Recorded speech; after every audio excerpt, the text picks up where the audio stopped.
Protein, ये शब्द सुनते ही लोगों के दिमाग में जिम, मसल्स और फिटनेस का ख्याल आता है। लेकिन सच्चाई ये है कि प्रोटीन सिर्फ बॉडी बिल्डर्स या एथलीट्स के लिए नहीं, बल्कि हर इंसान की जिंदगी का आधार है। इंसान का शरीर जितना कार्बोहाइड्रेट और फैट पर निर्भर करता है, उतना ही नहीं बल्कि उससे भी कहीं ज्यादा प्रोटीन पर भी निर्भर करता है।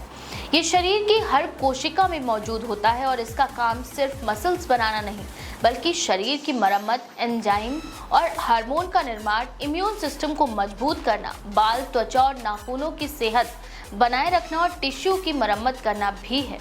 इसीलिए ये जानना बहुत ज़रूरी है कि आखिर रोजाना कितनी मात्रा में प्रोटीन लेना चाहिए और अगर हम इसे ज़्यादा या कम लेते हैं तो शरीर पर इसका क्या असर पड़ता है। भारतीय आयुर्विज्ञान अनुसंधान परिषद यानी ICMR के अनुसार हर व्यक्ति की प्रोटीन की आवश्यकता उसके शारीरिक वजन, उम्र, लिंग और एक्टिविटी लेवल पर निर्भर करती है। साधारण शब्दों में कहें तो जितना व्यक्ति शारीरिक रूप से सक्रिय होता है, उसे उतना ही ज्यादा प्रोटीन की जरूरत होती है।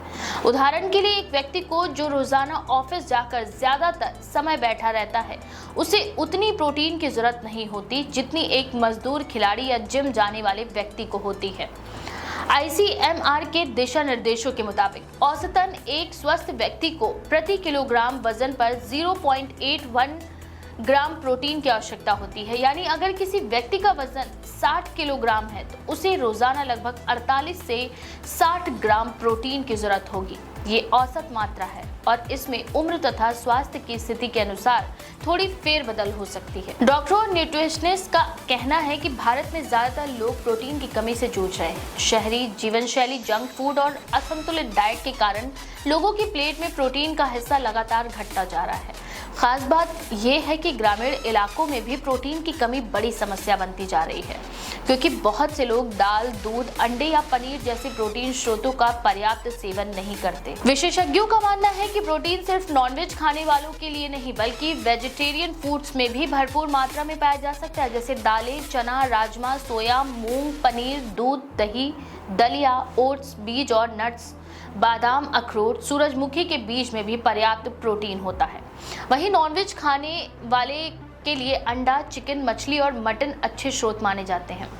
प्रोटीन का काम सिर्फ मसल्स बिल्डिंग तक सीमित नहीं रहता। शरीर के अंदर ये एंजाइम्स और हार्मोन बनाने में भी मदद करता है, जैसे इंसुलिन, ग्रोथ हार्मोन और कई तरह के एंजाइम्स जो डाइजेशन में सहायक होते हैं, सभी प्रोटीन से बनते हैं। इसके अलावा जब शरीर में चोट लगती है या कोई बीमारी होती है तो टिश्यू रिपेयर और रिकवरी के लिए भी प्रोटीन की भूमिका सबसे अहम होती है। लेकिन जैसा कि हर चीज की एक सीमा होती है, वैसे ही प्रोटीन का भी अधिक सेवन नुकसानदेह हो सकता है। डॉक्टरों के मुताबिक जरूरत से ज्यादा प्रोटीन लेने पर किडनी पर दबाव पड़ता है, क्योंकि शरीर को अतिरिक्त प्रोटीन को तोड़ने और यूरिया के रूप में बाहर निकलने के लिए अधिक मेहनत करनी पड़ती है। इसके विपरीत अगर शरीर में प्रोटीन की कमी हो जाए तो कई गंभीर समस्याएं सामने आती, जैसे कमजोरी, बाल झड़ना, त्वचा का रूखापन, नाखून टूटना, मसल्स का सिकुड़ना और रोग प्रतिरोधक क्षमता में कमी। प्रोटीन की कमी से व्यक्ति को थकान जल्दी लगती है और शरीर की रिकवरी की क्षमता घट जाती है। एक्सपर्ट्स के मुताबिक शरीर में प्रोटीन का संतुलन बनाए रखना सबसे जरूरी है, ना तो बहुत ज्यादा और ना ही बहुत कम। इसके लिए दिन भर में प्रोटीन को एक साथ नहीं बल्कि छोटी छोटी मात्रा में लेना बेहतर होता है।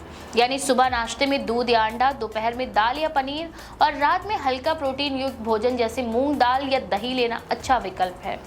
भारतीय खानपान के अनुसार अगर आप शाकाहारी हैं तो दाल और अनाज का संयोजन बहुत अच्छा तरीका है। उदाहरण के लिए दाल, चावल या खिचड़ी, क्योंकि अनाज और दाल में पाए जाने वाले अमीनो एसिड एक दूसरे की कमी को पूरा करते हैं। इसी तरह मूंग दाल, चीला, बेसन डोसा या ओट्स, योगर्ट बाउल जैसे विकल्प भी प्रोटीन से भरपूर और पचने में आसान होते हैं। बच्चों, महिलाओं और बुजुर्गों में प्रोटीन की मात्रा अलग अलग होनी चाहिए। बच्चों को ग्रोथ के लिए अधिक प्रोटीन चाहिए, जबकि गर्भवती महिलाओं को बच्चे के विकास के लिए अपनी डाइट में अतिरिक्त 15 से 20 ग्राम प्रोटीन जोड़ना चाहिए। बुजुर्गों को मसल्स लॉस रोकने के लिए पर्याप्त मात्रा में प्रोटीन के साथ विटामिन डी और कैल्शियम का भी ध्यान रखना चाहिए। आज के समय में मार्केट में कई तरह के प्रोटीन सप्लीमेंट्स और पाउडर भी उपलब्ध हैं, लेकिन न्यूट्रिशनिस्ट का कहना है कि अगर किसी व्यक्ति की डाइट संतुलित है तो सप्लीमेंट्स की जरूरत नहीं होती। ये सप्लीमेंट सिर्फ उन लोगों के लिए है जो अपनी डाइट से पर्याप्त प्रोटीन नहीं ले पा रहे, जैसे एथलीट्स या बॉडी बिल्डर्स। आखिर में यही कहा जा सकता है कि प्रोटीन कोई ट्रेंड नहीं बल्कि आवश्यकता है। शरीर को चलाने वाली हर प्रक्रिया में इसकी भूमिका, चाहे वह मसल्स बनाना हो, हार्मोन कंट्रोल करना हो या इम्यून सिस्टम को मजबूत रखना।